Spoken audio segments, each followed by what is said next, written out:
చూస్ country delight, live better. ఇప్పుడే country delight app ని download చేసుకోండి. నమస్తే, నేను Keshav. Welcome to Suman TV.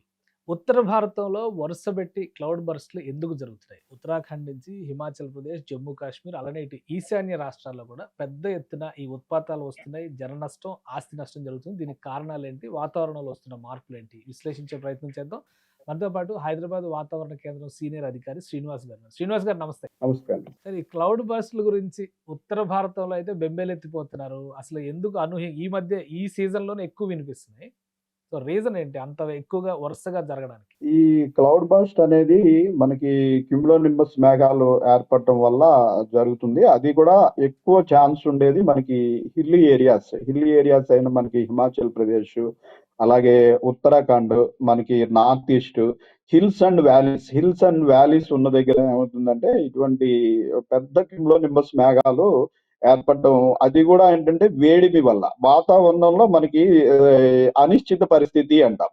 అనిశ్చిత పరిస్థితి, ఇన్స్టెబిలిటీ ఇన్ ద అట్మాస్ఫియర్ ఉన్నప్పుడు ఇటువంటివి ఏర్పడతాయి. ఇన్స్టెబిలిటీ ఇన్ ద అట్మాస్ఫియర్ అంటే ఏంటంటే కిందన వేడి గాలి ఉండి పైన ఉన్న గాలి దానికంటే చల్లగా ఉన్నప్పుడు అది అనిశ్చిత పరిస్థితి అన్నమాట.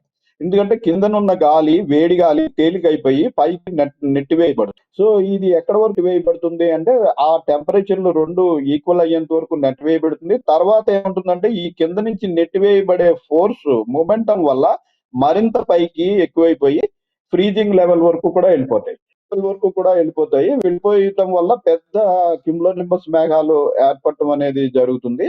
ఈ క్యూములోనింబస్ మేఘాలు ఏర్పడే సమయంలో ఏంటంటే ఇందులో సహజంగా మనకి మైదాన ప్రాంతాల్లో కూడా క్యూములోనింబస్ మేఘాలు ఏర్పడతాయి.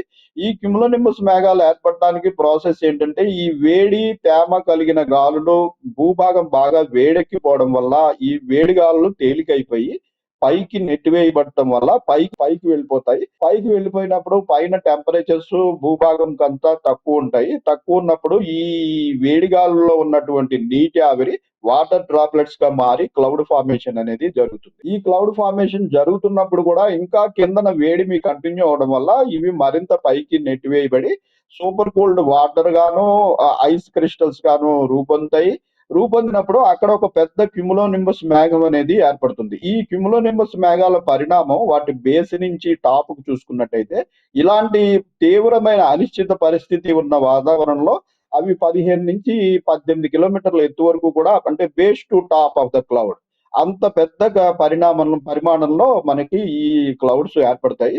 ఈ క్లౌడ్స్ లో విపరీతమైన టర్బులెన్స్ ఉంటుంది. అంటే ఒకవైపు నుంచి పైకి నెట్టివేయబడే వేడిగాళ్ళు, మరోవైపు నుంచి పైన కూల్ అయిపోయిన super cooled water droplets, ice crystals కిందకు వచ్చేస్తుంటాయి. ఈ రెండింటి మధ్యన తీవ్రమైన ఘర్షణ ఉంటుంది. ఈ వాటర్ డ్రాప్లెట్స్, ఐస్ క్రిస్టల్స్ ఈ రకంగా క్లౌడ్ లో సివియర్ గా పైకి కిందకి టర్బులెన్స్ మూవ్ అయిపోవడం వల్ల వాటి మీద పాజిటివ్ అండ్ నెగిటివ్ ఛార్జెస్ కూడా డెవలప్ అయ్యి అవి ఏంటంటే ఆ ఛార్జెస్ బాగా ఎక్కువైపోయినప్పుడు అది అదే మనకి లైట్నింగ్ అండ్ థండర్ బోల్ట్.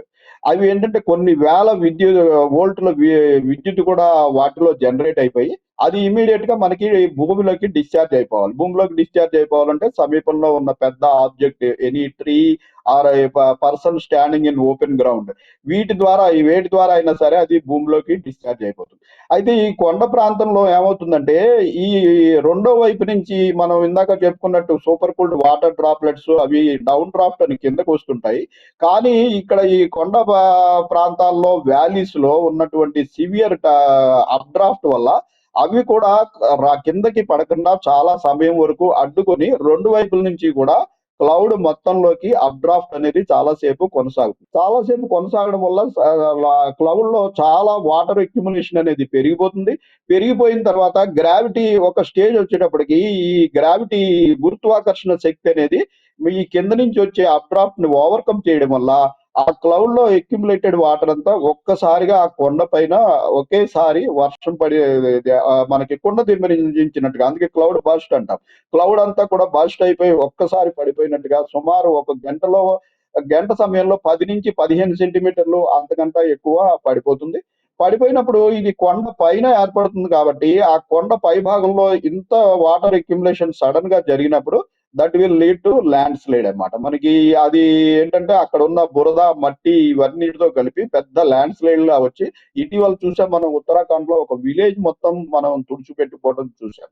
అయితే ఇటువంటి పరిణామాలు మనకి ఈ మధ్యన ఎక్కువ జరుగుతున్నాయి. ఎందుకంటే మనకి హీట్ అనేది ఉత్తరాది రాష్ట్రాల్లో మెయిన్‌గా జమ్మూ కాశ్మీర్ గాని, హిమాచల్ ప్రదేశ్ గాని, ఉత్తరాఖండ్ గాని ఇవన్నీ కూడా హిమాలయాస్‌కి దగ్గరగా ఉంటాయి కాబట్టి టెంపరేచర్స్ తక్కువ ఉంటాయి అనేటువంటి అభిప్రాయం ఉంటుంది. కానీ ఇప్పుడు మీరు చెప్పిన ఫినామినా ప్రకారం చూస్తే గనక ఆహ్, భూ వాతావరణం ముఖ్యంగా వేడెక్కడం వల్ల జరిగేటువంటి ఉత్పాతం అంటారు. అంటే అక్కడ కూడా టెంపరేచర్స్ పెరుగుతున్నాయా? టెంపరేచర్స్ అన్ని చోట్ల పెరిగిపోతుంటాయండి. ఇప్పుడు మనం గతంతో పోల్చినప్పుడు అన్నట్టు చూసుకున్నట్టయితే, ఇప్పుడు మనకి ఏడాదిలో వేడిమి గల రోజులు అన్ని ప్రాంతాల్లోనూ కూడా ఎక్కువైపోతున్నాయి. శీతాకాలంలో చలిగా ఉండే రోజులు చాలా తక్కువ, వేడిమి ఉండే రోజులు ఎక్కువ.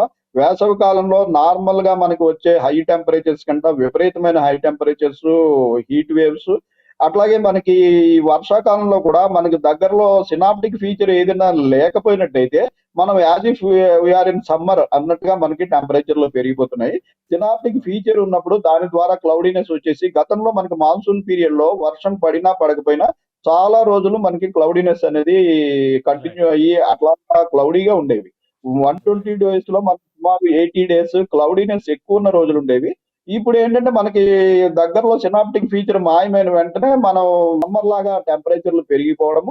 వీటి వల్ల ఏంటంటే మాన్సూన్ సీజన్‌లో మాయిశ్చర్ అవైలబిలిటీ అనేది ఎక్కువ ఉండటం వల్ల ఈ టెంపరేచర్‌లు మనకి 33 డిగ్రీలు అయినా కూడా మనకి ఇన్‌కన్వీనియన్స్ మోర్ ఉంటుంది. బికాజ్ ఆఫ్ ద హ్యూమిడిటీ ఉండేసి మనం 36, 37 డిగ్రీలు సమయంలో ఉన్నటువంటి ఇన్‌కన్వీనియన్స్‌ని మనం అనుభవిస్తూ ఉంటాం. రైట్. రైట్. ఇప్పుడు నార్త్ స్టేట్స్‌లో పాటు ఈశాన్య రాష్ట్రాల్లో గూడా ఇప్పుడు భారత వాతావరణ శాఖ ఇచ్చిన హెచ్చరికల ప్రకారం చూస్తే ఈశాన్య రాష్ట్రాల్లో కూడా క్లౌడ్ బర్స్ట్ సంకేతాలు ఉన్నాయని చెప్పని అంటున్నారు.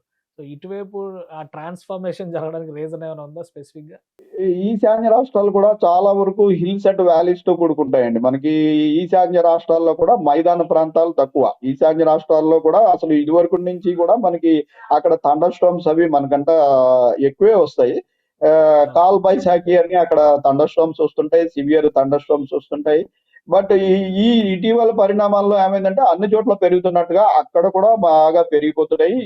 ఎస్పెషల్లీ క్లౌడ్ బర్స్ట్‌కి అనుకూలమైనవి విషయాలేంటంటే వాతావరణంలో ఈ అనిశ్చితి. అంటే కిందన ఉన్న టెంపరేచర్‌లు పైన ఉన్న టెంపరేచర్‌ల కంట బాగా ఎక్కువ ఉండడము.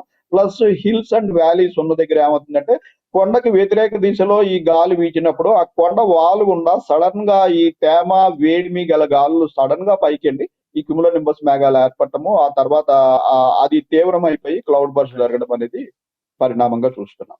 Right. Right. Thank you sir విశ్లేషణ అందించినందుకు. ఇది వాతావరణంలో వస్తున్నటువంటి మార్పులు ముఖ్యంగా భూ వాతావరణంలో టెంపరేచర్స్ విపరీతంగా పెరిగిపోవడం, ఆ పైన ఉన్నటువంటి వాతావరణానికి దీనికి మధ్య వ్యత్యాసం పెరిగిపోవడం వల్ల ఈ క్లౌడ్ బర్స్ట్‌ల సమస్య ఎక్కువవుతుంది. హిల్లీ ఏరియాస్‌లో ఇది మరింత పెరిగేటువంటి అవకాశం ఉందని చెప్పి శ్రీనివాస్ గారు విశ్లేషిస్తున్నారు. ఇది స్పెషల్ డిస్కషన్. Keep watching.